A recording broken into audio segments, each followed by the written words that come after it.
Adelante.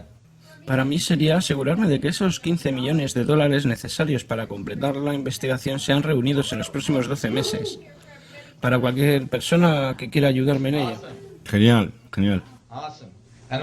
Y veremos cómo la aplicación de esta teoría. Sí,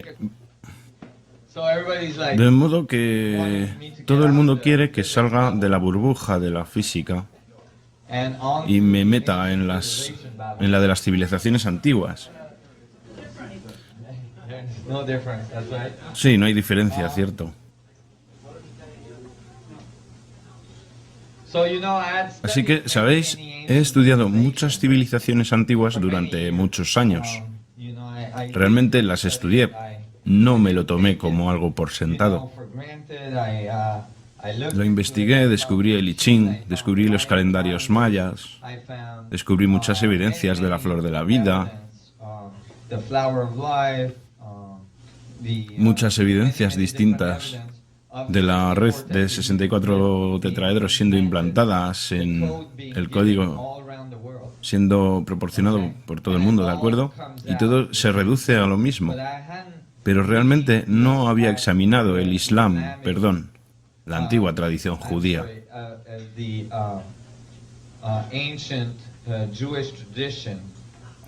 Y la Biblia y todo eso. A ver si puedes encontrar mi Biblia. Ah, está en la mesa. Genial. Así que este libro infame, definitivamente, el motivo de que no examinara este, que le tenía aversión desde mi infancia, tuve experiencias terribles con la Iglesia Católica. Y realmente era como la escuela, y realmente no quería estudiarla. Estaba decidido a estudiar antes todas las otras religiones. Y al final, y no tenemos tiempo de repasar todo esto hoy,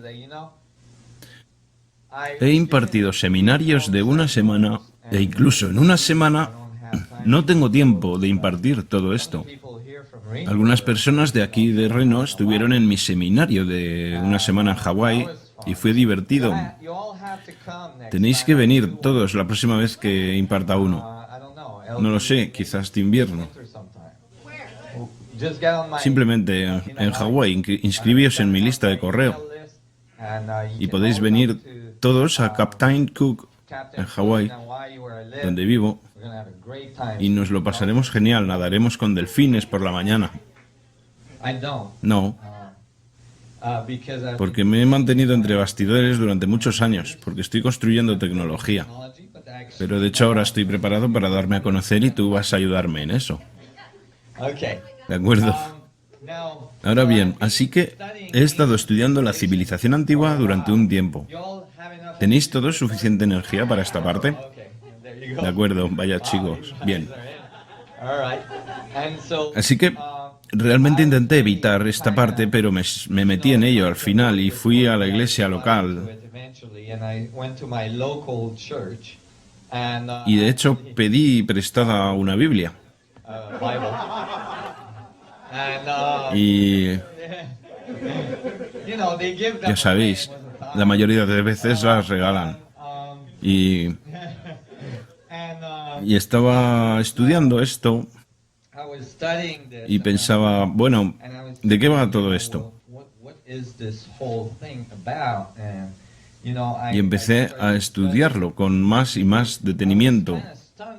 Y me asombró descubrir que Newton pasó casi 20 años estudiando la antigua tradición cabalística esotérica, mucho antes de escribir nada sobre física.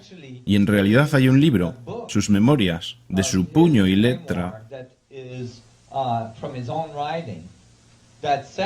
que dice que en realidad toda la física que escribió la sacó directamente del estudio de la tradición cabalística.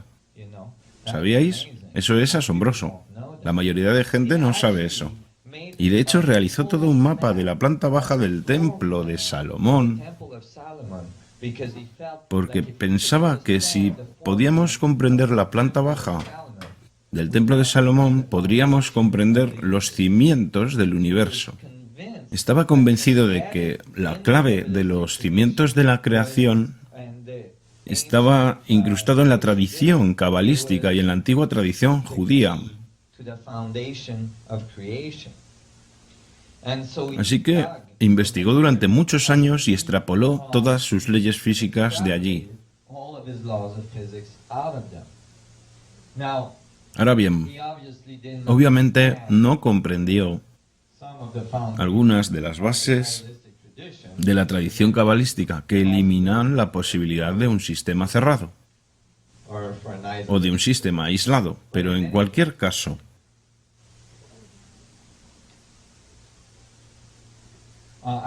me sorprendió descubrir eso. Así que conseguí una Biblia. Algo que sabía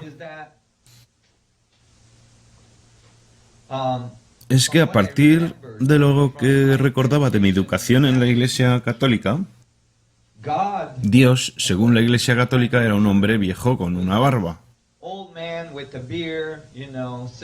sentado en un trono, en algún sitio, con un par de binoculares, un garrote, y cada vez que la cagabas te daba en la cabeza, ¿vale? Por tanto, me asustaba ese Dios a muy temprana edad.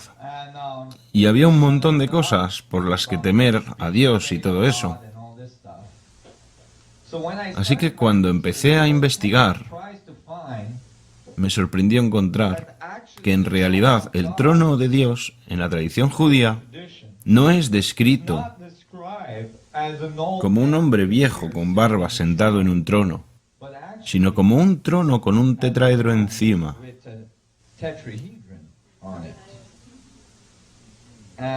Y pensé, vaya, esto es distinto.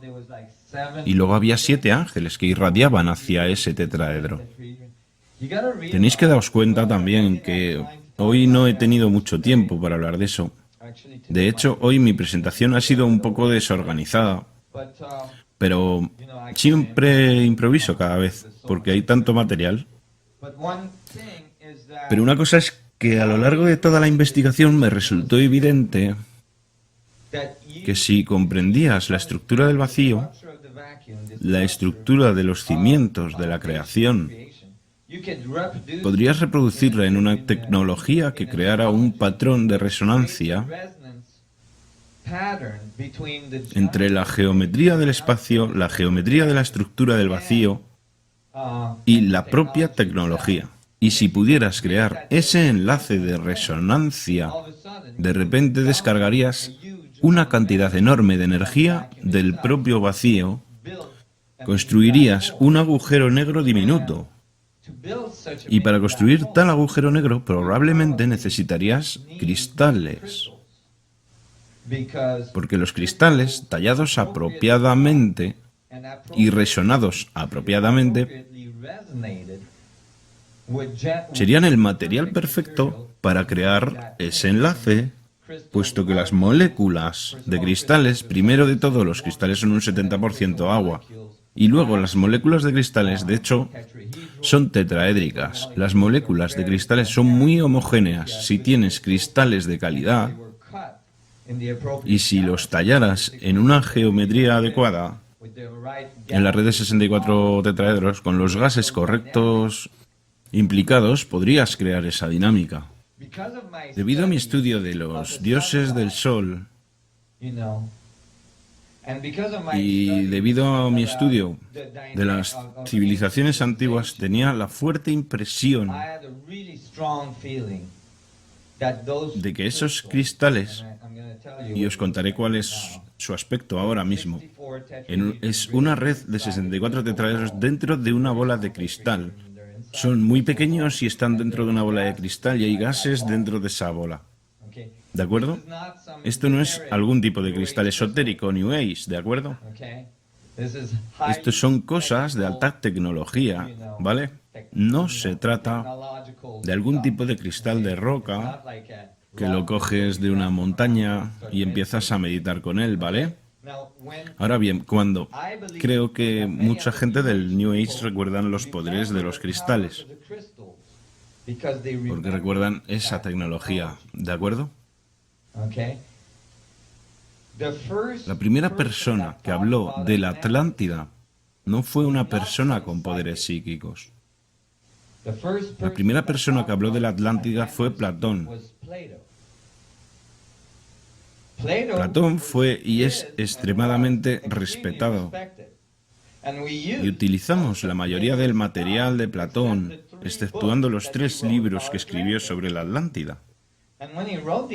Y cuando escribió estos libros, en todos ellos menciona que esto no es una historia, sino que es real. Y dijo que lo obtuvo del sumo sacerdote egipcio. Y describe una civilización muy avanzada que tiene una fuente de poder, que luego también Edgar Cayce describe como una fuente de poder que llaman cristal, de extrema luminosidad y extremo poder.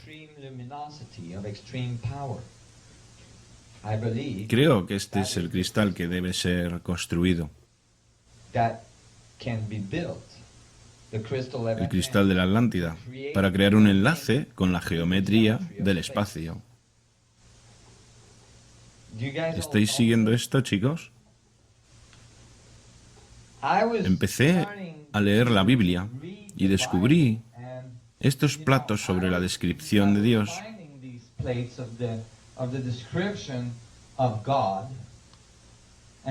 Y con ellos venían palabras como el trono de Dios, con la semilla de cristal, etc. Muchas referencias a los cristales. Ezequiel, en la Biblia, la historia de Ezequiel, Enoc, que no es un libro de la Biblia, el libro de Enoc fue encontrado en Etiopía. Nunca fue reeditado, está traducido directamente del texto original. En ambos relatos describen algún tipo de nave que aparece en una gran nube. Y luego dicen, una puerta se abrió y Dios me invitó a subir a su bote. Y una vez dentro, describe el trono de Dios como cristales con arcoíris a su alrededor. ¿Veis? Creo que estaba describiendo el poder, el motor de la nave. Así que estaba realmente intrigado. Así que empecé a leer la Biblia y mientras la leía me di cuenta de una cosa.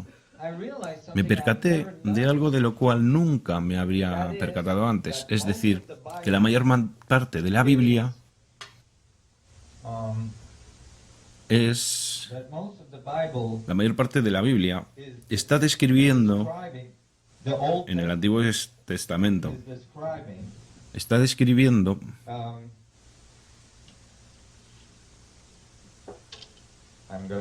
voy a tener que leer y no puedo aguantar esto mientras leo. Gracias. Es decir, la Biblia en realidad está describiendo algo.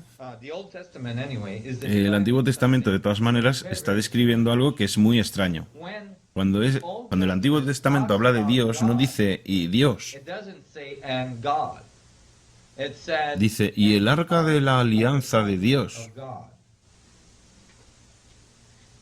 Resulta que todo el Antiguo Testamento está describiendo las idas y venidas del arca de la alianza, exceptuando el Génesis, que describe el principio. Pero mirad, incluso cuando lees el Génesis, en el contexto de lo que hemos visto hoy, descubres que en realidad está describiendo algo muy parecido al relato de la Atlántida de Platón, una civilización que desarrolla con una tecnología muy avanzada y eso les permite vivir mucho tiempo. En la Biblia hay capítulos y más capítulos que describen personas que viven 600 y 800 años.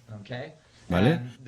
Y luego al final esa civilización sufrió una inundación que es lo que Platón dijo que le ocurrió a la Atlántida. Así que en realidad el Génesis podría ser un relato de la Atlántida. Pensé que eso sería interesante. Así que empecé a estudiarla más y más. Entonces me di cuenta de que el templo de Salomón fue construido con un solo propósito: alojar el arca de la alianza de Dios en su centro, el santo de los santos, el poder de los poderes, el arca. Y pensé, vaya, esto es interesante. Jamás pensé que la tradición judía trataría sobre un objeto que ellos llamaban la semilla de Dios. Así que estuve investigándolo y leyendo y pensé, bueno, eso es interesante, porque el Génesis habla del árbol del conocimiento, ¿sabéis? Adán y Eva y el árbol del conocimiento y la manzana, etcétera. Bueno, curiosamente, si cortas una manzana por la mitad, obtienes un toroide doble con una semilla en el centro que contiene la posibilidad de otro manzano, la singularidad, el cual tiene manzanas y singularidades y manzanas y singularidades, etc. Así que estaba leyendo eso y luego me topé también con este texto. Esto está en el Génesis, es 4:24. Cuando los hombres empezaron a multiplicarse sobre la faz de la tierra y les nacieron hijas que, viendo los hijos de Dios, en plural, hijos de Dios, viendo los hijos de Dios que las hijas de los hombres eran hermosas, tomaron para sí mujeres, escogiendo entre todas. Había gigantes en la tierra en aquellos días. Eso significa que no eran de la tierra, ¿vale? Y también después, cuando los hijos de Dios se unieron a las hijas de los hombres y ellas les dieron hijos, estos son los héroes de la antigüedad, hombres de renombre. Por lo tanto, esto describe los hijos de Dios que llegaron a la tierra, de modo que no eran de la tierra, y que tuvieron hijos con las mujeres de la tierra. Y empecé a darme cuenta. Espera un segundo. ¿Este sistema planetario fue sembrado? Ya sabéis, empezó a... En antropología nos falta un eslabón enorme entre los antiguos neandertales y el Homo sapiens moderno. Y ese eslabón que nos falta se está ensanchando más y más cuantos más registros obtenemos.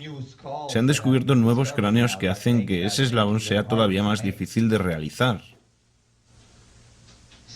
Por tanto, empecé a pensar en ello y me dije, es interesante. Y seguí leyendo. Y luego me topé con algo que realmente me llamó la atención.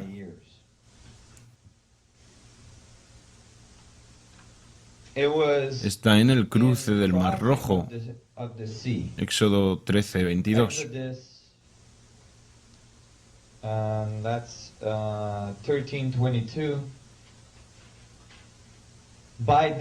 Y el Señor iba delante de ellos de día. Se trata de Moisés yendo hacia el Mar Rojo, después de huir de Egipto con todas las tribus de Israel. Moisés fue hijo de Faraón durante 40 años, antes de darse cuenta de que era un judío y decidiera sacar las tribus de Israel fuera de Egipto. Hay otros 40 años en el medio. Sí.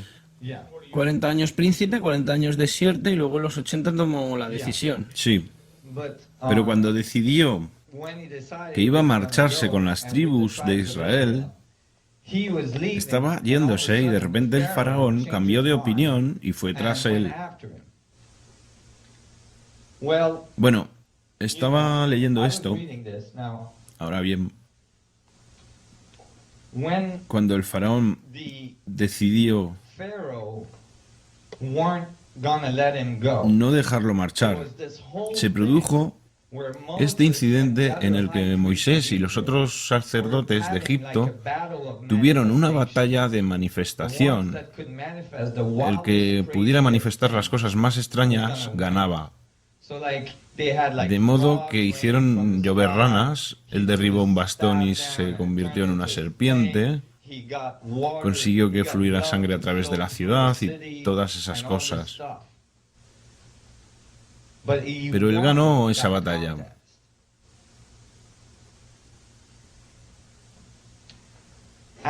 Mientras estudiaba el Arca de la Alianza, en la Biblia, el arca que llamaban el Arca de Dios, proporcionan las dimensiones de esa caja.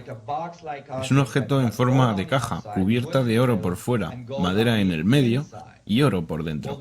Bueno, pues eso es un condensador. Un condensador es un objeto que retiene energía, que almacena energía cuando lo cargas. Igual que una batería, excepto que una batería solo puede descargarse poco a poco. Un condensador puede descargar la energía en un instante. Y por lo tanto, cuando me fijé en eso pensé que eso era un condensador. Y sería bastante grande en capacidad. Tendría mucha capacidad, tendría un voltaje realmente elevado.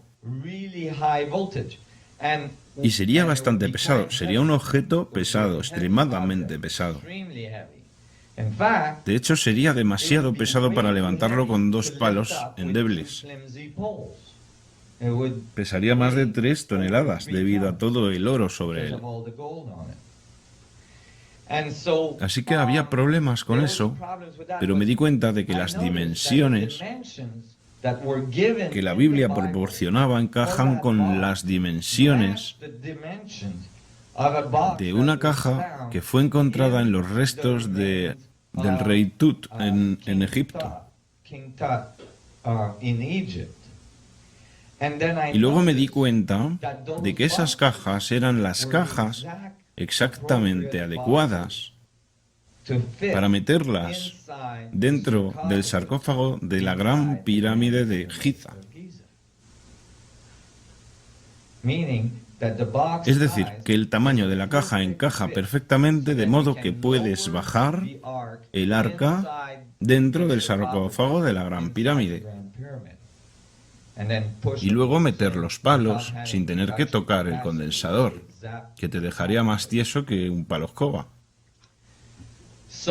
Así que cuando te fijas, también me fijé que las dimensiones exteriores del sarcófago son exactamente la mitad, en realidad son el doble del volumen de las dimensiones interiores. Exacto, de modo que es una octava perfecta. Y luego, si mides el arca, como la describe la Biblia, eso de nuevo es 2 veces más pequeño que las dimensiones interiores del sarcófago. De modo que tenemos otra octava. Y si luego mides el volumen interior del arca según describe la Biblia, tienes otra octava más, de nuevo en 2 veces más pequeño. De modo que encajaba perfectamente y empecé a pensar, ¿qué querrías llevar en un condensador como ese? Debería haber alguna fuente de energía extremadamente potente dentro de ese condensador. Pero el asunto es que Moisés supuestamente no construyó ese condensador, no construyó ese aparato hasta que estaba en el otro lado del monte Sinaí, al otro lado del Mar Rojo, en el monte Sinaí. Cuando lees la Biblia, encuentras que en realidad el Arca de la Alianza siempre es representada como este objeto en forma de caja, con sus 2 palos. con algún tipo de objeto extremadamente luminoso entre los ángeles sobre ella. Y luego ves que en la Biblia este objeto siempre es descrito con un enorme, lo que llaman columna de nube o columna de luz sobre ella, un enorme vórtice.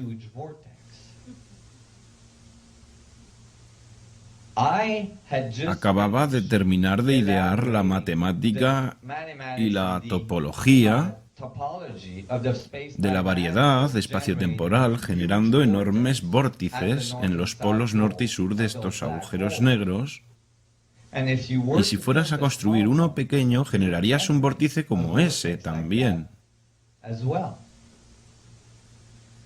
Así que pensé que eso era interesante, pero realmente no tenía nada. Y luego leí algo que me dejó flipando. Esto es el cruce del Mar Rojo. Moisés está ahora yendo hacia el Mar Rojo, y el faraón ha cambiado de opinión y está yendo tras él.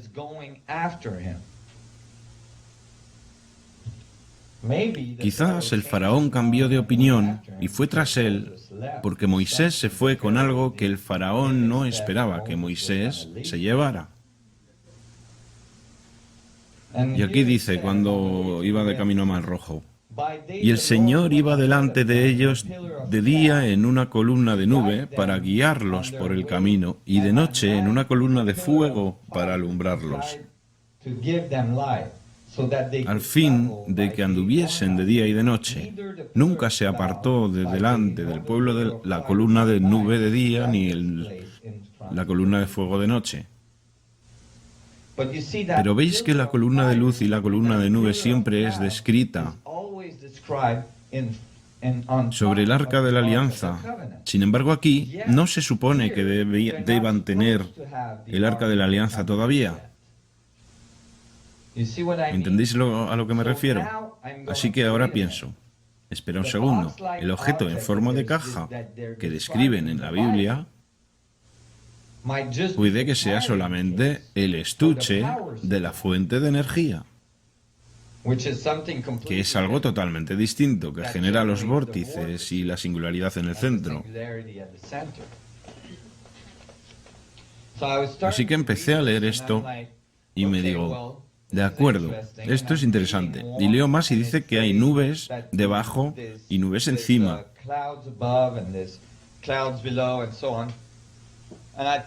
Entonces pensé,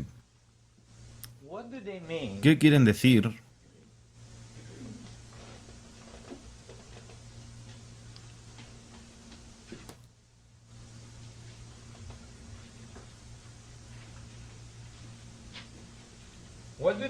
¿Qué quieren decir con Dios?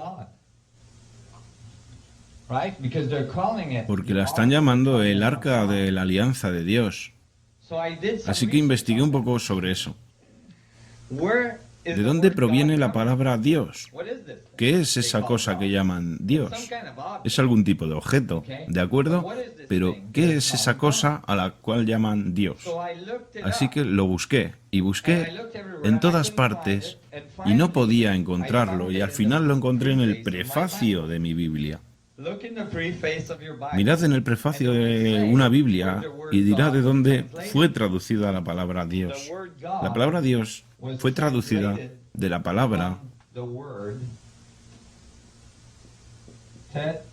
tetragramaton.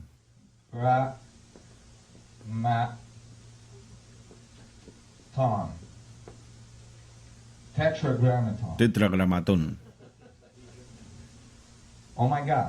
Oh, Dios mío. Eso me dejó flipando. Oh, tetragramatón mío. Sí, eso me dejó flipando. Cada vez que lees la palabra Dios en la Biblia, puedes traducirla como tetragramatón. Así que estuve examinando la etimología de la palabra tetragramatón Y fue como, Dios mío, ¿cómo puedo haber encontrado una palabra tan parecida al tetraedro en la Biblia? Examine la etimología y resulta que tetra significa cuatro. ¿Sí? Cuatro. Y gramatón deriva de la palabra gramática.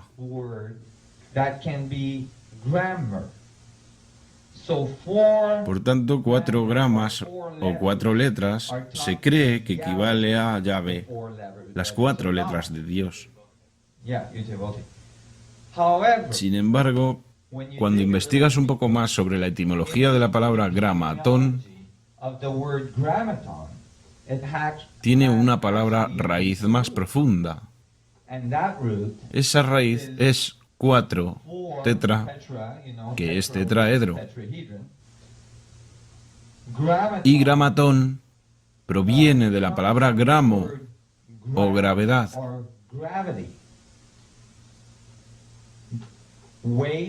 Peso. Ya sabéis, se refiere al peso, gramo, y el efecto de la gravedad.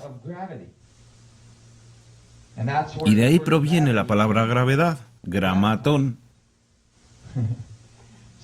De modo que ahora tenéis una palabra para Dios. ¿De acuerdo? Que tiene la estructura de un tetraedro generando un efecto gravitatorio.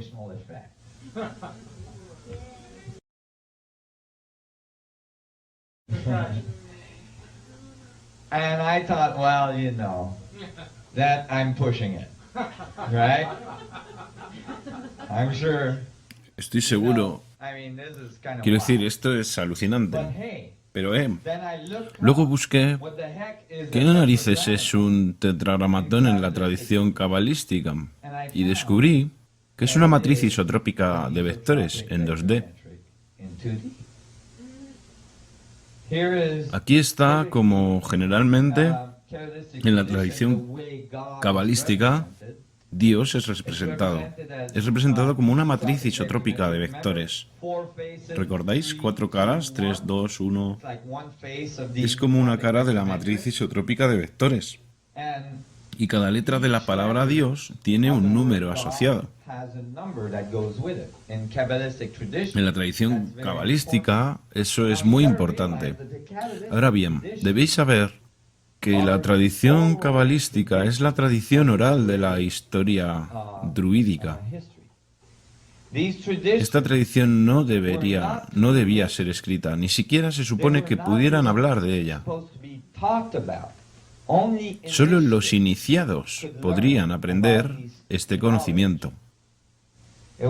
Se creía que la naturaleza de Dios era revelada y si la comprendías, podías comprender a Dios. Así que pensé que quizá la tradición cabalística era la explicación de qué era esa fuente de energía dentro de esa caja, ese objeto brillante. Adelante. Quería comentar que también soy un estudiante de la Cábala. Sí. Y yo significa singularidad. Así es. En el centro de la tradición cabalística hay esa corona que se despliega sobre sí hacia el infinito, describiendo la singularidad.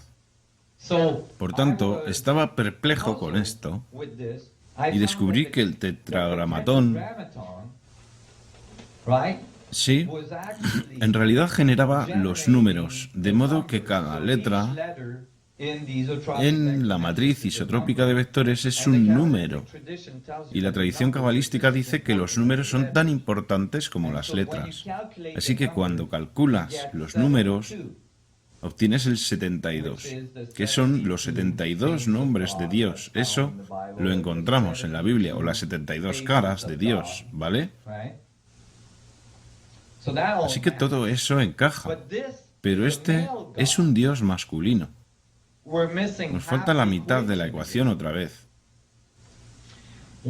¿Cómo es que en muchas de estas civilizaciones antiguas, algunas no hemos podido verlas hoy, solo tenemos la mitad del código? Bueno, eso se debería a que si fuerais una civilización avanzada intentando introducir un código, En un sistema planetario no tan avanzado, no querrías que estas personas fueran capaces de descodificar el código antes de que estuviesen preparados para ese tipo de poder. Así que podrías dar solo una polaridad del código, como la polaridad masculina del código, y no sería hasta que esa civilización comprendiera el equilibrio entre lo masculino y lo femenino, la equivalencia entre lo masculino y lo femenino, que serían capaces de descodificar todo el código. Entonces eso significaría que estarían preparados para hacerlo. ¿Entendéis lo que acabo de decir? Por tanto, básicamente, aquí tenemos que añadir el dios femenino o diosa al tetraedro o a la matriz isotrópica. Y si lo hicieras, tendrías el doble de estos números. El resultado sería 72 más 72, que dan 144, que se cree que es el número de la ascensión en las revelaciones. En las revelaciones también se dice que la Nueva Jerusalén es una ciudad de cristal, con arcoíris a su alrededor. Y que esa ciudad de cristal tiene 144 caras. Hay exactamente 144 caras en el exterior de una matriz de 64 tetraedros.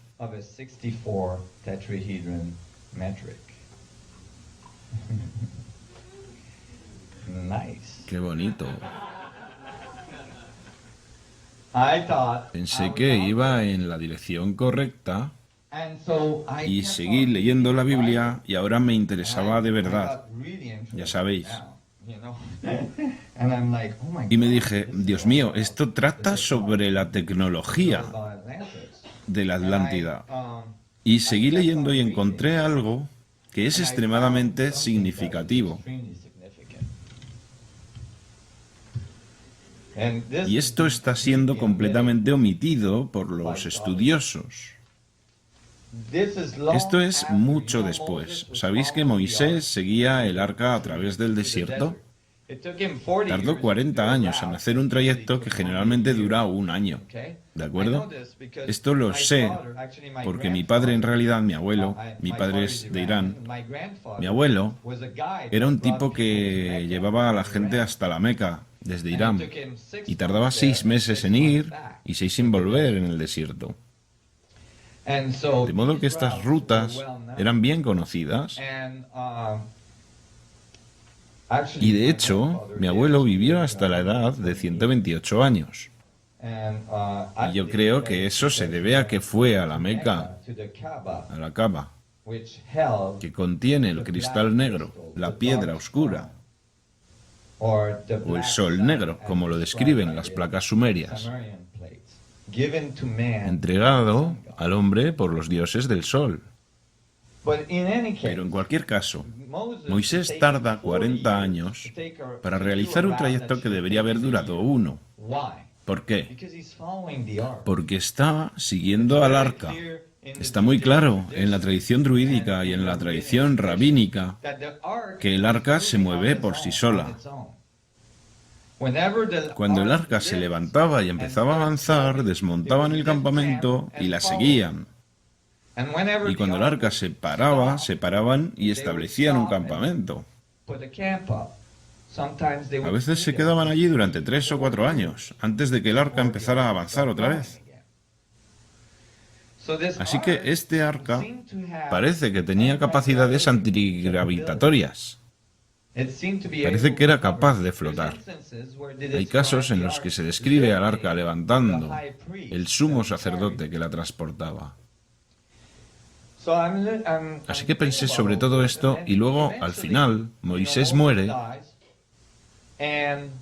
y Josué Joshua has taken the lead. ha asumido el liderazgo y Josué llega al Jordán. Y aquí es donde encontré esto tan interesante.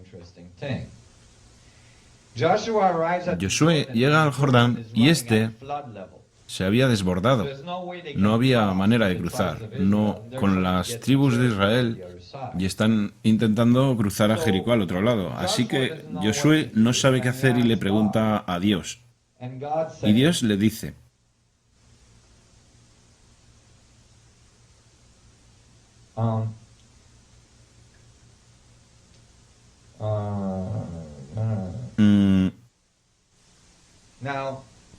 Vaya, un corte de cinta. Ahora bien, esto está describiendo el sumo sacerdote cogiendo el arca y metiéndose en el agua del Jordán con el arca, y en cuanto meten los pies en el Jordán con el arca, las aguas se abren. ¿De acuerdo? Y luego dice, luego suceden muchas otras cosas. Esto es Josué 4:22 para los que quieran una referencia. Y los sacerdotes salieron del río llevando el arca de la alianza del Señor. En cuanto pisaron tierra seca, las aguas del Jordán volvieron a su lugar y corrieron nivel de ribera como antes. De modo que se metieron en el Jordán, se sentaron ahí con el arca, mientras todas las tribus de Israel lo atravesaban y el agua estaba parada. Y luego, en cuanto salieron, el agua empezó a bajar otra vez. Bueno, pensé que eso era interesante porque una prueba de un efecto gravitatorio sería parar el curso del agua.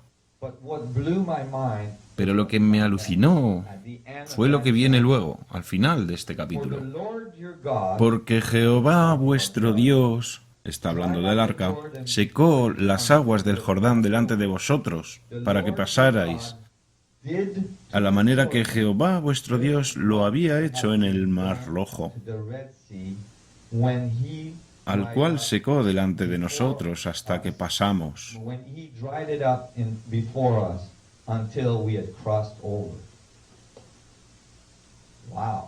Vaya, eso ha sido omitido, porque esto dice que usaron el arca de la alianza del Señor para abrir el Mar Rojo.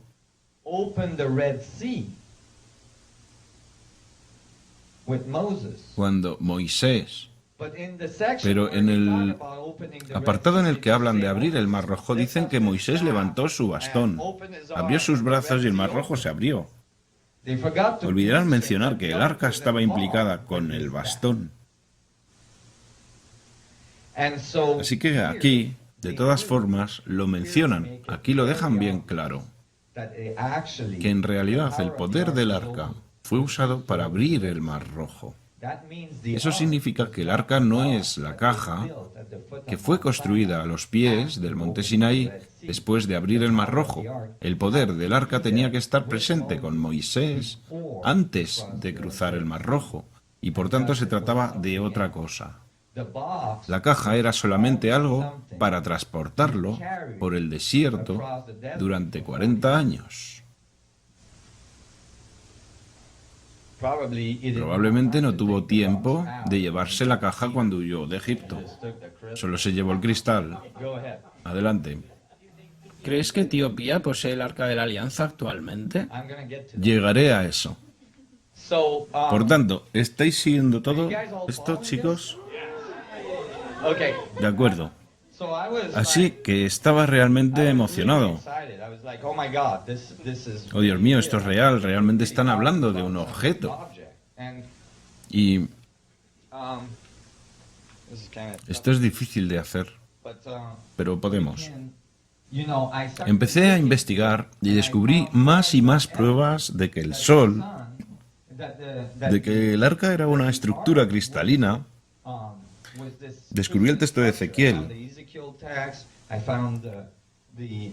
Descubrí el texto de las claves de Enoch y pensé, espera un segundo, ¿de qué están hablando?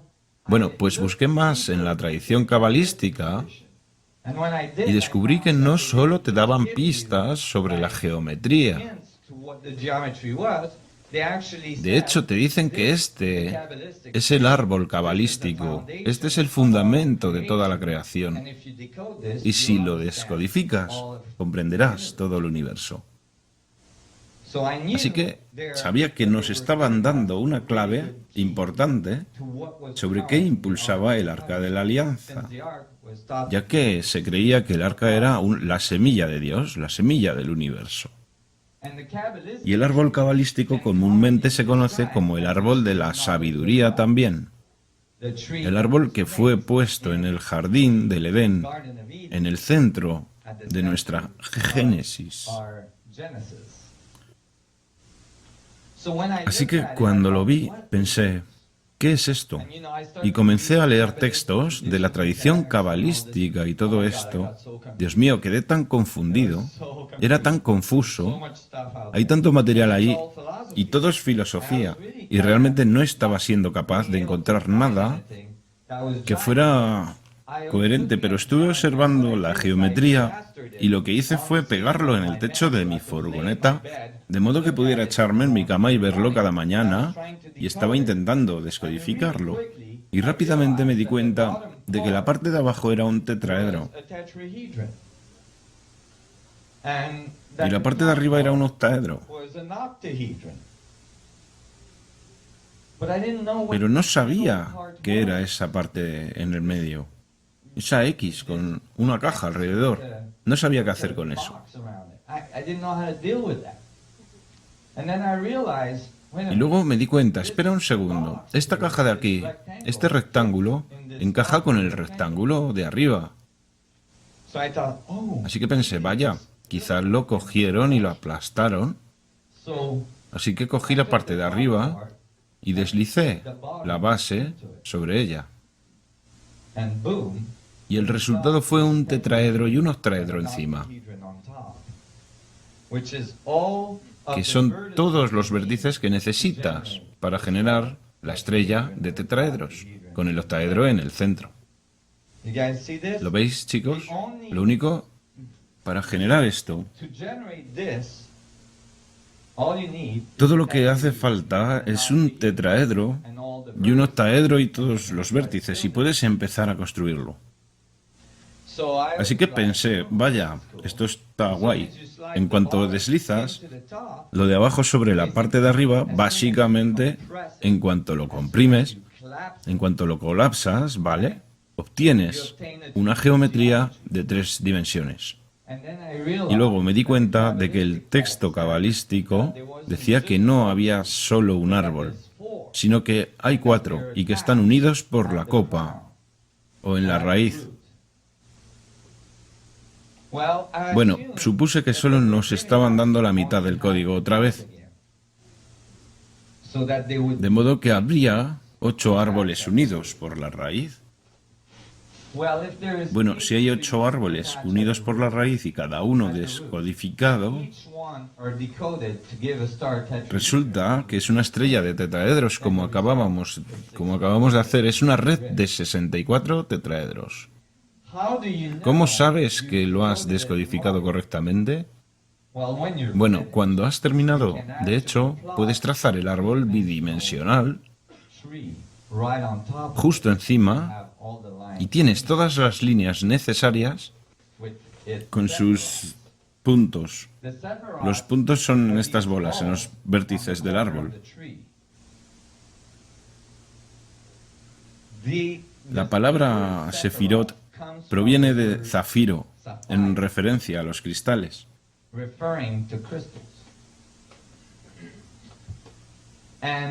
Y cuando trazas los sefirot alrededor del árbol, alrededor de los 64 tetraedros, puesto que cada árbol tiene un sefirot implicado en el centro, cada árbol tiene solo 9 sefirots. 9 multiplicado por 8, 72. Había vuelto exactamente al tetragramatón. Hay otras 2 maneras de hacer esto. siempre considerado separado y por encima del hombre. Keter, el centro en la corona está en su propio espacio y el espacio que falta, que tú has rellenado con tu círculo oscuro, es el Da'at, conocido como conocimiento. Conocimiento, así es, sí. Ese punto es el sefirot esotérico, en el centro. That's right. Así es. He mostrado esto a expertos en tradición rabínica y uno de ellos rompió a llorar. Rabbinic tradition expert, and one of them started crying. It's very Es muy importante. Lo que me asustaba es que cuando estudiaba esto, se decía una y otra vez en muchos libros que si intentabas descodificar el árbol cabalístico, la mayoría de personas se volvían locas, se les iba la olla. Y yo pensé, bueno, ¿sabes qué? Ya estoy loco, así que no puedo ir mucho más allá. De modo que no debería pasarme nada. Así que simplemente fui a por ello y surgió. Así que estaba asombrado de que fuera tan fácil. Ahora bien,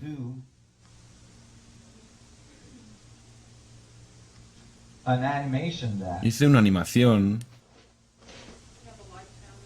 En esta animación vemos que los árboles cabalísticos se juntan bajo los pulsos de contracción, creando la red de 64 tetraedros de la geometría del espacio, formando el vector de equilibrio en su centro. So here it is. Lo pongo otra vez. Animation, we see the Kabbalistic trees coming together under the generative contracting pulses, creating the 64 tetrahedrons of the geometry of space, forming the vector equilibrium at its center. Thank you. Gracias, Amber. And Y aquí tenemos el árbol cabalístico creado durante la época during the en la que estuve escribiendo esto en una pequeña revista que publiqué. this was, Este fue en Inglaterra. but note Pero fijaos que en esta animación, cuando la miramos despacio, we look at podéis ver, slowly. You can see. Can everybody see here? podéis ver todos cómo el árbol se comprime y se convierte en un objeto tridimensional. The contractive side. Esta es la parte en contracción del horizonte de sucesos, ¿veis? Y luego cuando ha terminado, podéis ver cómo todos los sefirots intersectan, de modo que forman la geometría correcta y exacta, Giving you proporcionando la red de 64 tetraedros y el vector de equilibrio en el centro. that's just fantastic. Y eso es simplemente fantástico. Fantastic.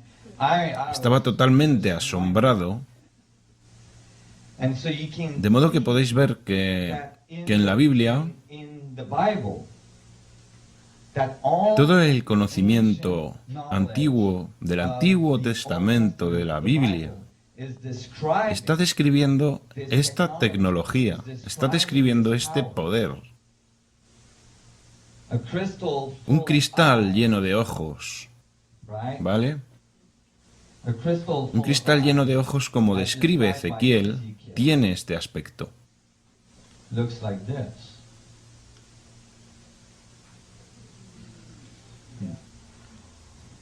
The petals Los pétalos de las esferas de cada tetraedro en intersección, generando singularidades. generates eyes like Generan estructuras que parecen ojos. and certainly would Y sin duda, generate a lot generaría mucha radiación y muchos arcoíris, if it's a mini black hole. si es un agujero negro diminuto. And so I Así que was, estuve examinándolo y empecé a seguir atrás, en el tiempo, los movimientos del arca. the movements of the ark. And because we're Y ya que nos estamos quedando sin tiempo, I'm not gonna go no voy a entrar en muchos detalles sobre ello, pero el arca but the ark seemed to have parece haberse movido de un sitio a otro, y siempre que se movía de un sitio a it otro, would move from one place to the other. The symbol el símbolo de la estrella de tetraedros, la estrella de David, cambiaba de nombre. would change name. For instance, the Por ark ejemplo, el arca fue a Sion, la estrella de tetraedros se llamaba la estrella de Sion. called the Star of Zion. Then the ark Luego el arca fue al templo de Salomón, Star tetrahedron was called la estrella de tetraedros se llamaba el escudo de Salomón. Then the ark Luego el went arca fue a David y la estrella de tetraedros se denominó la estrella de David. and the star tetrahedron was called the Star of David. So De modo que todo De hecho, podías localizar en el mapa la geometría directamente con los movimientos del arca. De modo que sabías que la geometría estaba relacionada directamente con el arca. De modo que empecé a ver más y más pruebas de ello. Y investigué más y más la Biblia y vi que en realidad llevaron el arca al templo de Salomón. Y luego construyeron un enorme contenedor de agua detrás del Santo de los Santos. Fue llamado el Mar Pequeño, ya que era tan grande. Y cargaban el agua con el arca. ¿Veis? Así que estaba muy emocionado porque luego me di cuenta de que todas las pirámides, las egipcias, incluidas las de América del Sur y las de México, tenían acueductos que eran desviados para pasar por ella. Todas las pirámides de Egipto tenían acueductos que iban del Nilo hasta las pirámides.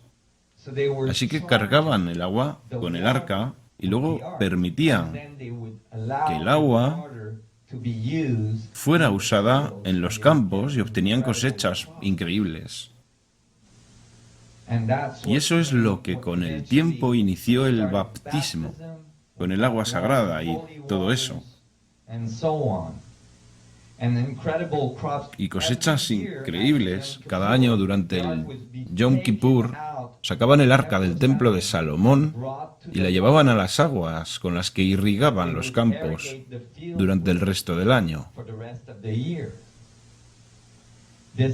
Imaginad una tecnología que creara una enorme cantidad de coherencia en la polarización del estado del vacío, en la estructura espaciotemporal a su alrededor. Cualquier material que estuviera alrededor, y sin duda el agua, porque el agua es tan maleable, asimilaría esa huella, entraría en coherencia elevada y empezaría a ser capaz de descargar mucha más fuerza vital que originalmente. Así que empecé. Pude ver cómo toda esta evolución, y voy a dar un salto adelante. Mira, esto realmente es un paso hacia una nueva comprensión de lo que realmente aconteció aquí en la Tierra. Voy a daros el paquete completo porque no tengo tiempo de entrar en detalles. Pero es bastante obvio y evidente que en realidad ese objeto ha estado en este planeta durante muchos años, que los dioses del sol lo entregaron a los hombres. Y el primer relato sobre la entrega de ese objeto a los hombres por parte de los dioses del sol está en las tablas sumerias, que dicen que los dioses del sol vinieron a la tierra y se encontraron con los hombres en lo alto de la montaña, igual que la historia de Moisés. Y en lo alto de la montaña les entregan el sol negro.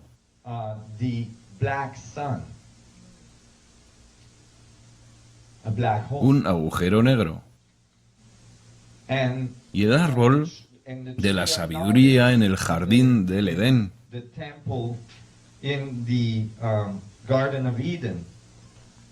El árbol de la sabiduría es el árbol cabalístico que acabamos de ver descodificado. El árbol de la sabiduría era ese poder de cristal que cargaba el agua y la comida y que generaba el jardín del Edén. Yo creo que una civilización avanzada encontró este planeta y el planeta no estaba muy evolucionado. Y cuando encontraban un planeta que no había evolucionado mucho, generalmente intentaban ayudarlos. ¿Por qué harían eso? ¿Por qué sembrarían planetas? Si el universo es un fractal y el universo aprende como resultado de un círculo abierto de retroalimentación de la naturaleza fractal del espacio, entonces si comprendes este principio, querrías que tu universo local, por ejemplo tu galaxia local, tuviera la mayor cantidad de centros de aprendizaje para el universo Porque cuanto más se aprendiera, habría más conocimiento disponible para todos. Y todos podrían ascender juntos. Por tanto, esta civilización sembraría planetas alrededor de toda la Tierra.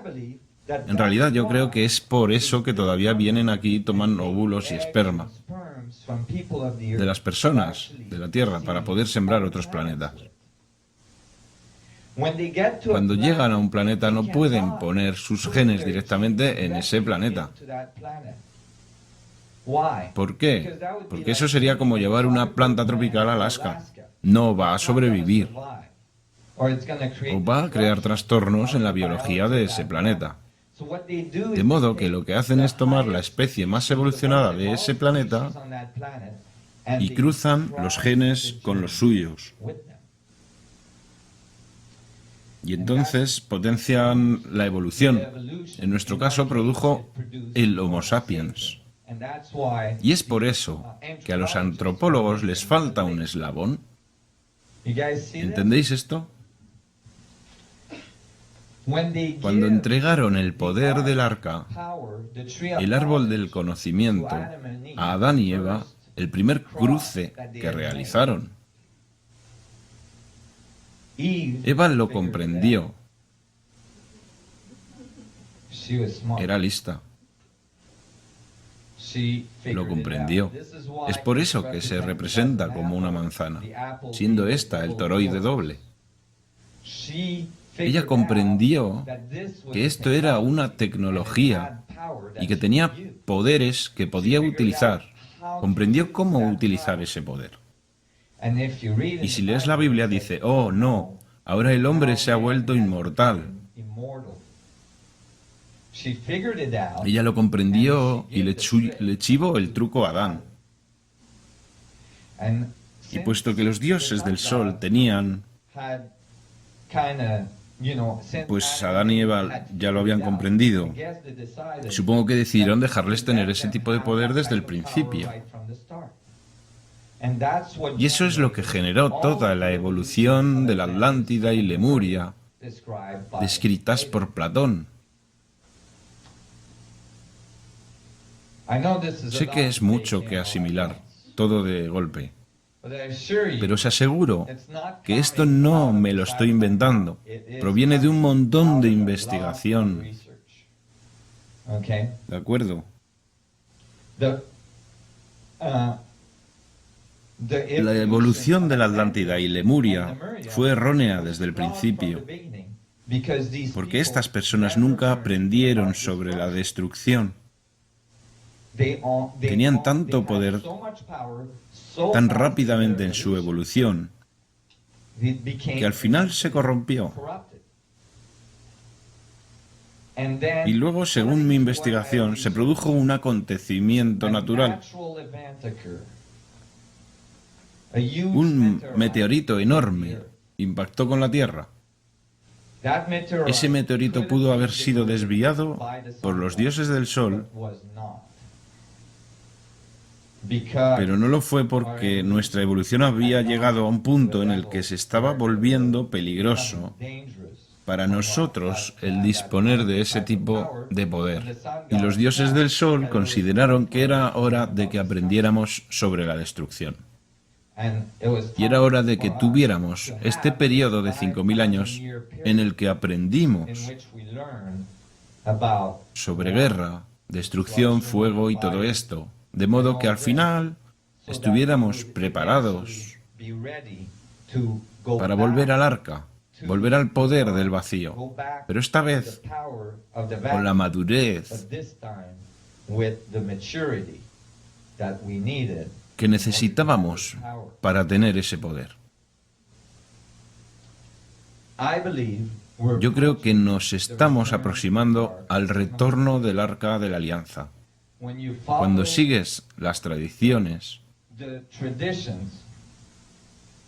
descubres que esta época es cuando se supone que el Arca debe volver.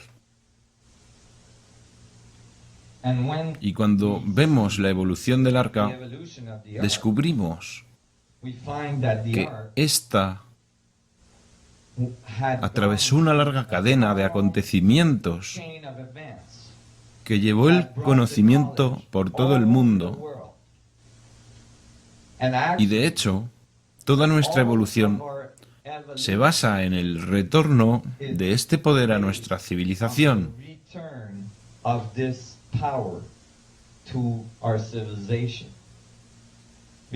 Porque este poder es el poder que nos libera del grillete, de la entropía y el reduccionismo.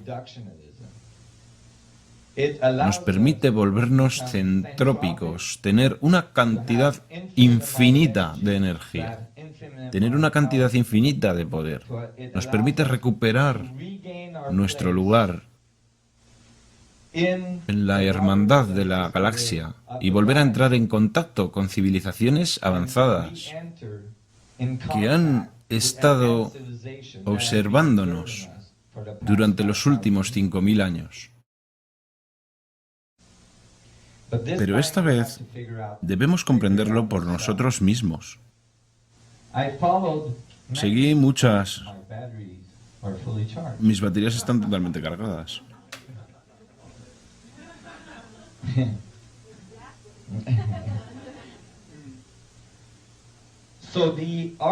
Por tanto, el arca en la Biblia, en el Antiguo Testamento, es la tecnología. En el Nuevo Testamento, Jesús, cuyo nombre real es Emmanuel, lo cual la Biblia menciona,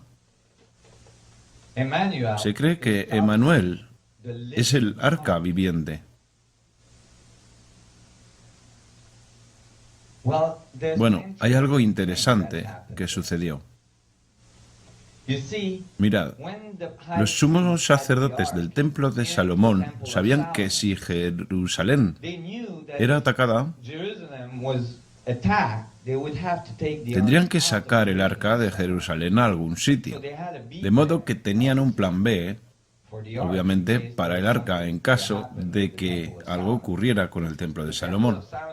El templo de Salomón fue construido con muros concéntricos, con el Santo de los Santos en el centro. Estos muros eran extremadamente gordos y protegían el iniciado del Arca de la Alianza. El iniciado debía pasar por todo tipo de iniciaciones para, con el tiempo, pasar de un muro al otro y al otro para llegar al Santo de los Santos. Fue el templo más grande jamás construido sobre la tierra. Pero durante el siglo I después de Cristo, los filisteos tomaron Jerusalén. Había un plan B para el arca. Ese plan B se llamaba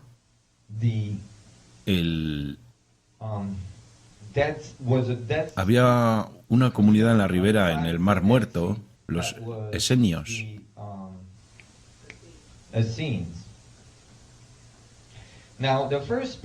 Bueno, bien, la primera persona que habló de los esenios y esa comunidad fue Edgar Cayce.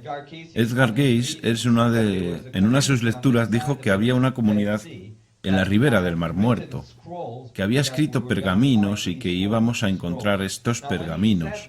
Cuando dijo eso, creo que fue en los 30, todos los arqueólogos dijeron que eso era una tontería, porque no había escrito alguno acerca de esa sociedad en la ribera del Mar Muerto. No había ningún registro de ella en ningún lado. Eso es porque era ese el plan B para el arca. No hicieron publicidad. De modo que cuando sacaron el arca del templo de Salomón, la llevaron con los esenios, que era una comunidad de sumos sacerdotes que constantemente estaban siendo preparados en caso de que el arca apareciera. Adelante. Jaime, el hermano de Jesús, estuvo con los esenios durante mucho tiempo. Bueno, yo creo que la familia entera estuvo con los esenios durante mucho tiempo. Los esenios registraron la llegada del arca. Esto no son imaginaciones mías. En los pergaminos de los esenios que encontraron, ¿sabías que encontraron más de 5.000 o al menos 3.000, pergaminos? Solo un centenar han sido publicados. Uno de los que fue publicado es un pergamino muy excéntrico. No está escrito sobre pergamino, está escrito sobre cobre. El cobre sobre el que está escrito es el cobre más puro jamás encontrado sobre la Tierra. Nunca se ha encontrado un cobre más puro en ningún otro sitio. ¿Es suficientemente duro para tallar piedra? No. El pergamino de cobre, obviamente, los pergaminos de cobre fueron escritos sobre cobre para asegurarse de que sobreviviría el paso del tiempo. ¿Y de qué hablaba el pergamino de cobre? Hablaba de la llegada del arca a la comunidad esenia. Dice literalmente que el arca vino a su templo y describe dónde escondieron todos los componentes que se mantenían cerca del arca. ¿Cuántos componentes crees que había? 64. Hay exactamente 64 líneas que describen los componentes del arca. Algunos de estos componentes han sido descubiertos en la actualidad. Había aceites e inciensos y cosas que guardaban alrededor del arca, que eran parte de lo que se necesitaba para estar a salvo cuando entrabas en la habitación del arca. Tenías que llevar ciertas ropas, debías cubrir tus ojos, tenías que ponerte ciertos aceites en tu piel para la conductividad. Todas esas cosas. ¿Entendéis lo que os estoy diciendo? Ok. ¿Alguien de vosotros ha leído el libro de Elizabeth H. titulado Iniciación? Fijaos que en el libro de Elizabeth H., cuando es iniciada delante del Arca de la Alianza, dentro de la Gran Pirámide de Giza. Ese libro es extremadamente exacto. He investigado mucho. Os aseguro que ese libro es extremadamente exacto. Y ella, de hecho, describe acercarse al arca y oler iones negativos en el aire. De modo que ella en realidad está hablando de que el arca genera un campo magnético que ioniza el aire. Bueno, pues ahora han descubierto algunos de los componentes del arca alrededor de los pergaminos del Mar Muerto, y cuando lo hicieron, resulta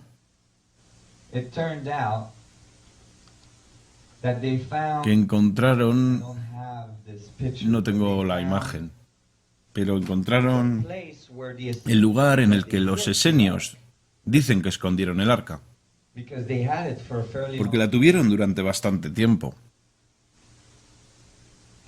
El lugar en el que escondieron el arca es una caverna enfrente de donde vivían, enfrente del templo. Cuando abrieron esa caverna, y esto podéis encontrarlo en internet, cuando abrieron esa caverna había una mancha iridescente azul en el centro.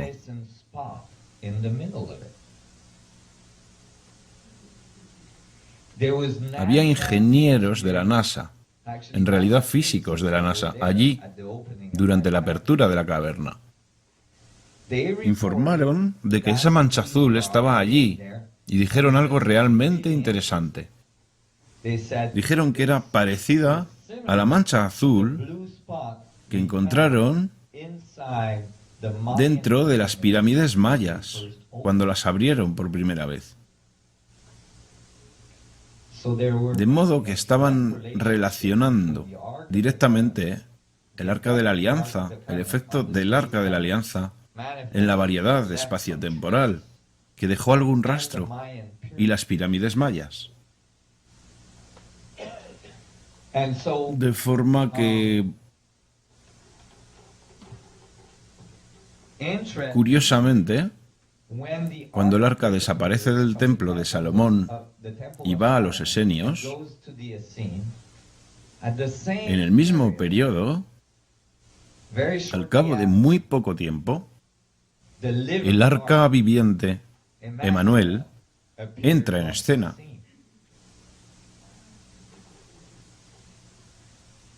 Puede que Emanuel fuera capaz de caminar sobre el agua, porque tenía algún tipo de dispositivo antigravitatorio en su bolsillo de atrás.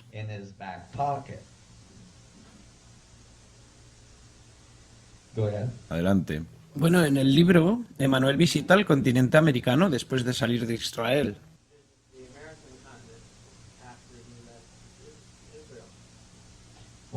Bueno, entonces tendría que haber volado también. Así que, bueno, curiosamente, Emanuel es el arca viviente. Bueno, estas cosas están relacionadas. ¿Por qué? Porque cuando construimos la Merkaba externa, el arca externa, todo lo que estamos construyendo es una reproducción de nuestro funcionamiento interno. La singularidad interna, el arca interna que nos mantiene vivos. De modo que estamos creando una retroalimentación muy corta. Es por eso que debía ser iniciado con mucho cuidado antes de que pudieras aproximarte al arca. Tenías que ser puro de corazón. Porque la retroalimentación es tan corta que si tienes intenciones destructivas, simplemente mueres allí enfrente. Te muerde al instante. De modo que es un... Sí, los hijos de Aarón murieron de ese modo. De modo que es un sistema muy a prueba de errores. No puedes usarla mucho para la destrucción, porque en el momento que intentas usarla para destruir, ya estás muerto. Mirad, no es nada nuevo. El universo es una retroalimentación. Nuestra naturaleza es muy destructiva y estamos a punto de destruirnos a nosotros mismos. Pero mientras tanto ha pasado mucho tiempo y hemos tenido tiempo de destruir muchas cosas a nuestro alrededor. Con esto no hace falta esperar. Simplemente no sobrevives a la experiencia. Hay personas que intentaron usar el arca para la destrucción en la tradición faraónica.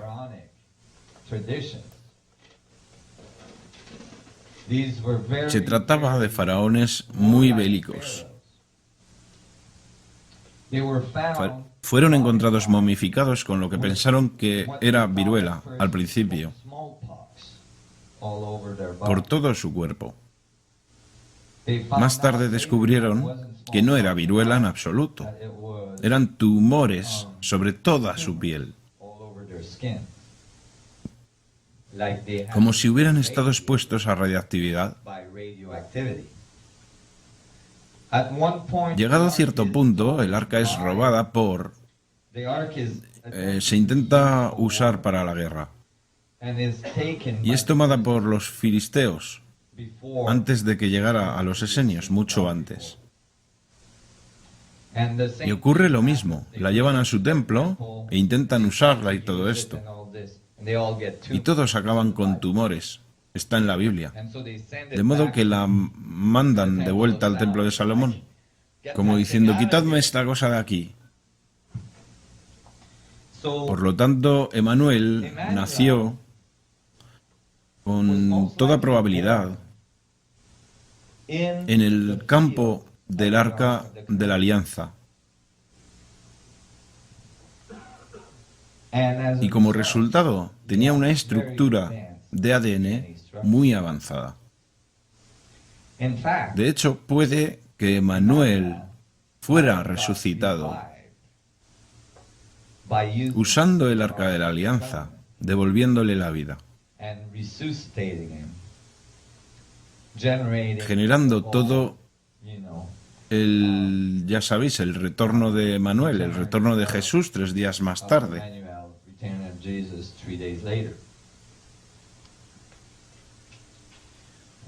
Bueno, cuando me pidisteis que hablara de los caballeros templarios, ¿estáis entendiendo esta perspectiva un poco más, chicos?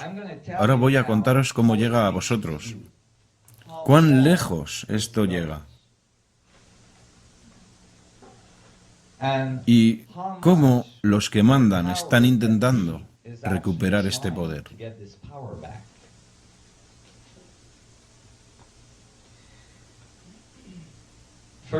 Ante todo, la clave de la Biblia es comprender que el Antiguo Testamento habla sobre tecnología avanzada, tecnología muy avanzada. El cristal, el poder de los dioses del sol, el poder de la Atlántida, que fue sacado de la Atlántida, llevado a Israel y al final llevado al templo de Salomón por Moisés. Y la otra parte de la Biblia, el Nuevo Testamento, habla del arca viviente, la pureza de corazón, la pureza de la intención que debes de tener para estar con el arca. Y de hecho, cuando los dos son juntados, que tenemos el nuevo nivel de civilización, cuando la tecnología externa encaja con nuestros conocimientos internos y los conocimientos internos encajan con la tecnología externa, no todo es interno, como generalmente se piensa en la espiritualidad. Y no es completamente externo, como piensan la mayoría de físicos, sino que son ambos, interno y externo. Esa es la retroalimentación. Por tanto, cuando mucho más tarde parece que había un contingente judío en Francia que creían ser los descendientes directos de Manuel, los cátaros.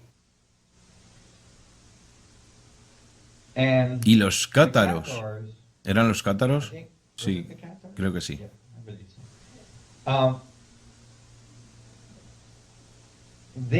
Ellos buscaban el Arca de la Alianza. Se trata de una importante comunidad judía en el medio de Francia, que nadie sabe cómo llegó allí. Ahora se están publicando muchos libros que dicen que en realidad Emanuel, después de su crucifixión y de resucitar, atravesó la India y llegó a Europa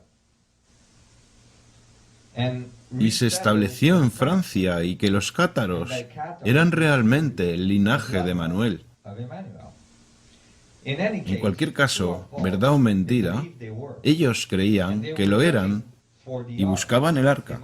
Puede que tuvieran documentos muy antiguos que fueron llevados allí por los grupos que establecieron la comunidad judía allí. Iniciaron una orden de caballeros para buscar el arca. Esa orden se llamaba los Caballeros Templarios. El primer nombre que recibieron fue el de los Caballeros de los Pobres, porque eran muy pobres. Y su insignia eran 2 caballeros sobre un caballo, porque no podían permitirse un caballo para cada uno. Un sacerdote cátaro les encargó la búsqueda del arca. Bueno, después de años de investigación, llegaron a la conclusión que el arca debía estar debajo del monte del templo en Jerusalén.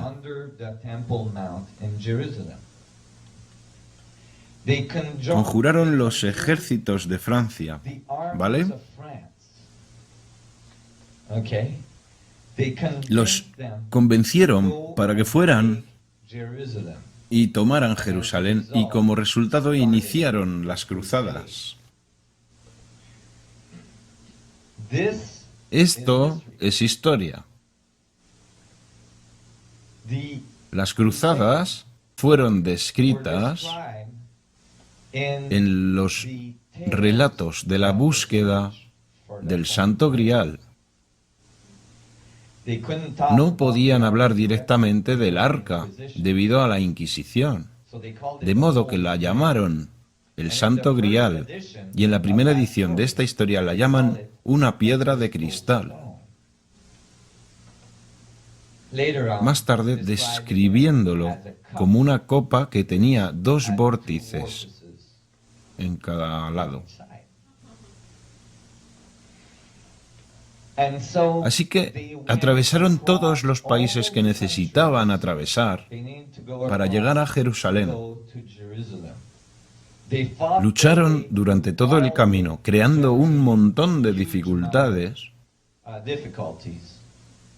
y al final llegaron a Jerusalén y tomaron la antigua ciudad de Jerusalén. Esto es historia. Llegaron y ocuparon Jerusalén durante mucho tiempo, muchos años. Durante 7 de esos años, los propios caballeros templarios se establecieron justo al lado del monte del templo de Jerusalén y cavaron y cavaron y cavaron túneles que todavía están allí. Pero ya que esto es suelo islámico, hoy en día el templo, el monte, es la roca de la fundación, está justo debajo de la mezquita, de la roca, en Jerusalén, que es islámica, está bajo control islámico. La población islámica la visitan en peregrinaje, dan vueltas alrededor de esa roca donde solía estar el arca, dentro del templo de Salomón. Están venerando exactamente la misma cosa que la tradición judía. Y todos están luchando. Impresionante. En cualquier caso, esos túneles todavía están allí, bajo el arca, bajo el monte del templo. No son accesibles, no puedes ir. Están bloqueados y están muy vigilados. En cualquier caso, los caballeros templarios cavaron durante 7 años y no encontraron nada. Bueno, encontraron muchos documentos, y eso está en los libros de historia, pero no encontraron el arca. Resulta que mientras estaban allí cavando,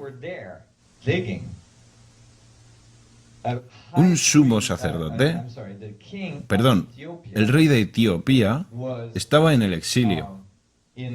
Hubo una revolución en Etiopía y fue exiliado a Jerusalén. Y cuando escuchó que los caballeros templarios estaban buscando el arca, fue y les dijo: yo tengo el arca, está en Etiopía. Ahora bien, ¿cómo sucedió eso? Existía una ruta muy conocida a lo largo del Nilo, que bajaba por el Nilo, atravesaba el Nilo Azul hasta el lago Tana en Etiopía,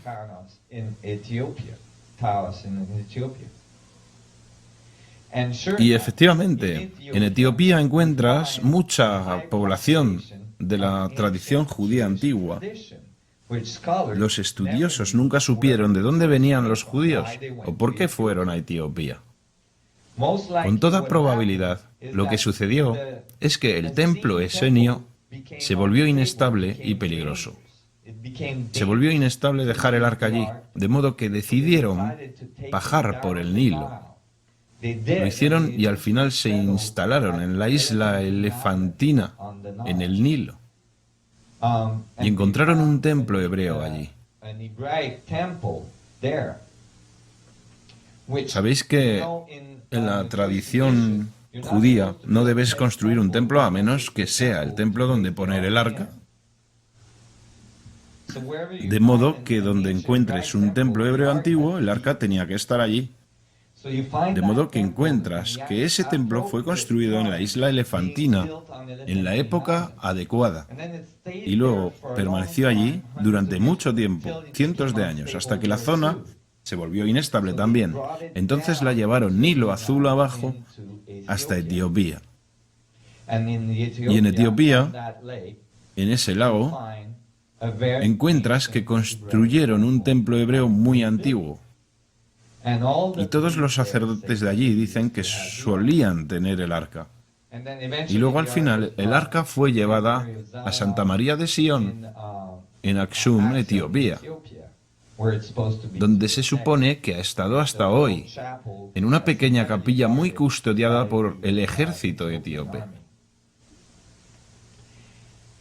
Así que los caballeros templarios en realidad bajaron por el Nilo y lo que hicieron fue llegar a un acuerdo con el rey. Ese rey en realidad es el padre de la tradición Rastafari.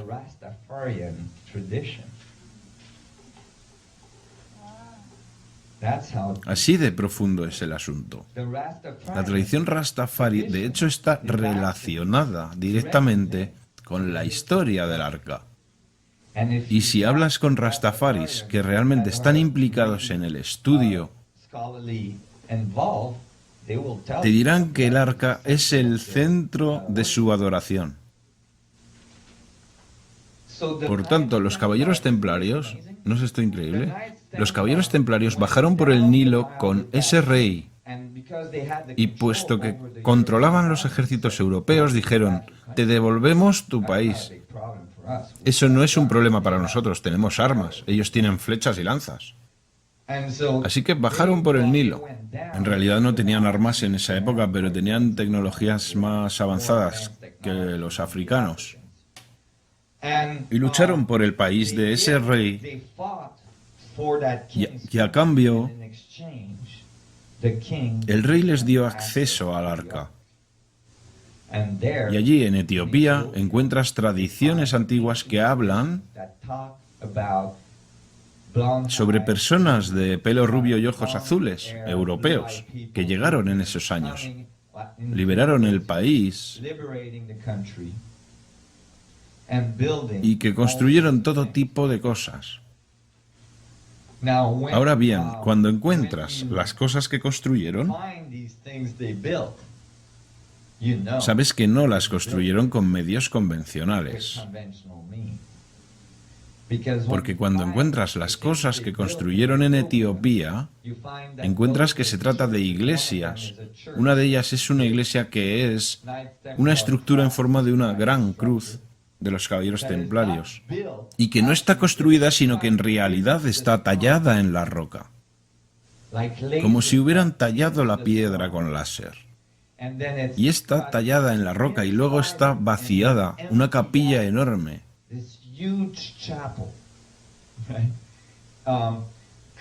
Es, en esencia, tallada, esculpida, a partir de la piedra. Solo una persona ha sido capaz de entrevistar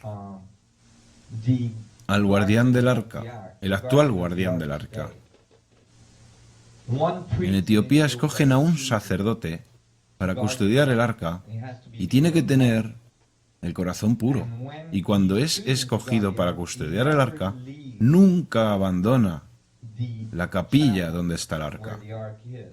A partir de ese momento se queda allí durante el resto de su vida.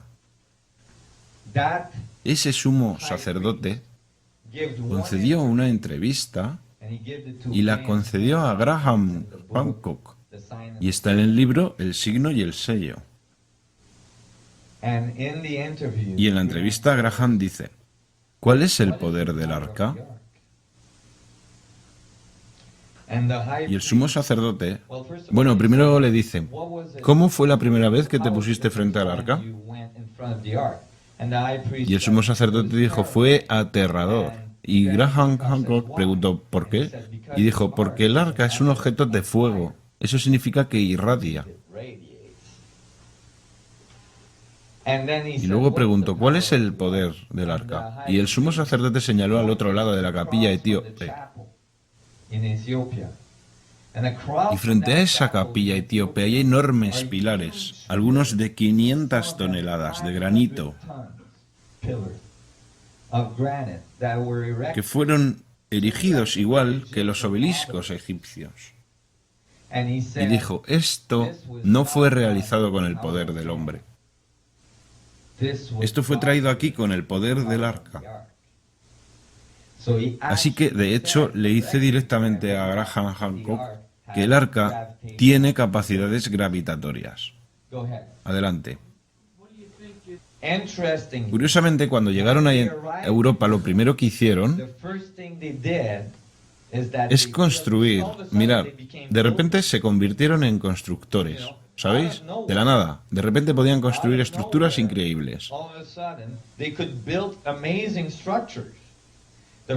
Lo primero que construyeron fue la primera catedral gótica, Chartres, una enorme catedral en Francia.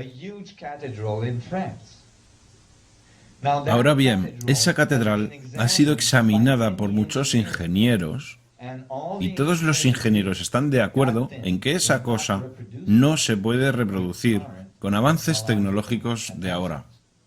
Quiero decir, estamos hablando de templos enteros, pirámides enteras, que fueron cubiertas de oro. No puedes hacer eso extrayendo en el medio del desierto.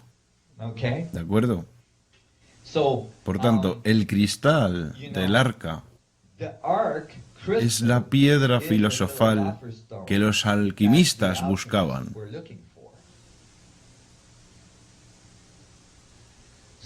Así que cuando ahora se crea un panorama muy distinto, ¿vale? Los caballeros templarios no podían hablar del arca directamente, porque el Vaticano hubiera metido su cabeza en un plis-plas. Así que tenían que hablar en términos de magia, en términos de hechizos mágicos. Tenían todos esos libros antiguos que describían el arca. Empezaron a distribuirlos clandestinamente en sectores locales y todos se convirtieron en textos mágicos. Por eso veis todos estos textos antiguos que aparecen en el medio de Europa, como los textos cabalísticos. Y entonces los arqueólogos e historiadores modernos piensan, la Cábala surgió en Europa en el siglo XI. No es de la antigüedad. Y todos los judíos dicen, no, son conocimientos antiguos. ¿Vale? Y eso se debe a lo que dicen los historiadores acerca de la procedencia de la información que procede de los caballeros templarios. Así que comenzaron a distribuir esto y se volvieron muy poderosos, se volvieron muy ricos y el rey de Francia empezó a perder los estribos. El rey de Francia estaba perdiendo un montón de dinero. Y el Papa empezó a preocuparse mucho de que el arca se convirtiera en conocimiento público. Y eso no sería bueno para el Vaticano. Así que el rey de Francia, y esta es una reunión histórica, el rey de Francia, el Papa de esa época y una delegación etíope se reunieron en el Vaticano.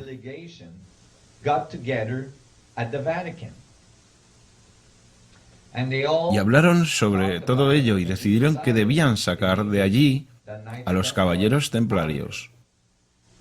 Ahora ya no estamos en el siglo XI, estamos hablando del siglo XIII, en el año 1213. Es un viernes 13 que dio al viernes 13 esta mala reputación. La orden de caballeros templarios fue declarada ilegal por parte del Papa y la Inquisición.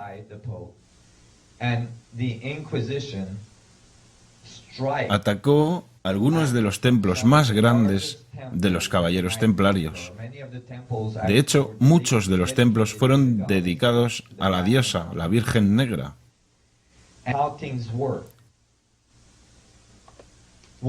fue transmitido a lo largo de las épocas a través de estas dos empresas, los francmasones y los caballeros templarios. Y por eso, en ambas tradiciones encuentras, y he investigado esto, ambas dicen que su raíz fue de los caballeros templarios y que su conocimiento proviene del antiguo Egipto. ¿Veis a lo que me refiero? Y en ambas, el mayor nivel de iniciación es el 32.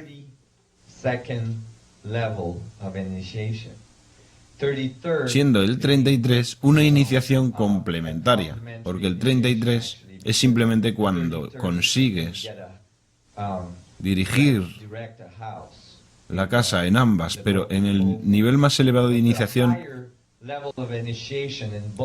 en ambos sistemas es el 32, de modo que juntando las dos dan 64.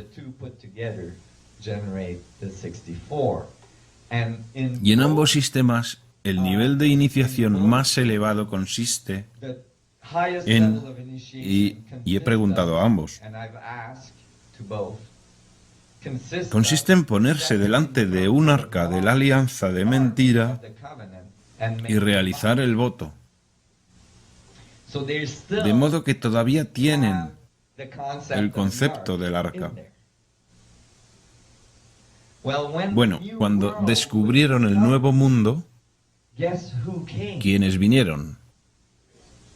Los francmasones. Los fundadores de la constitución de este país eran francmasones. Y todo el diseño del monumento de Washington y el resto fue diseñado por los francmasones. Por eso tenéis un enorme pilar en medio, que es un símbolo egipcio. Por eso el Pentágono es un pentágono. Por eso la Casa Blanca y el área circundante generan una estrella de tetraedros. Y por eso cuando examinas el billete de $1, tienes una pirámide con un ojo. Y en la otra cara, si tenéis un billete de $1, comprobadlo, veréis una estrella de tetraedros generada por 12 estrellas con la número 13 en el medio. El vector de equilibrio, los 12 vectores del vector de equilibrio, generando la singularidad, el 13 en el medio.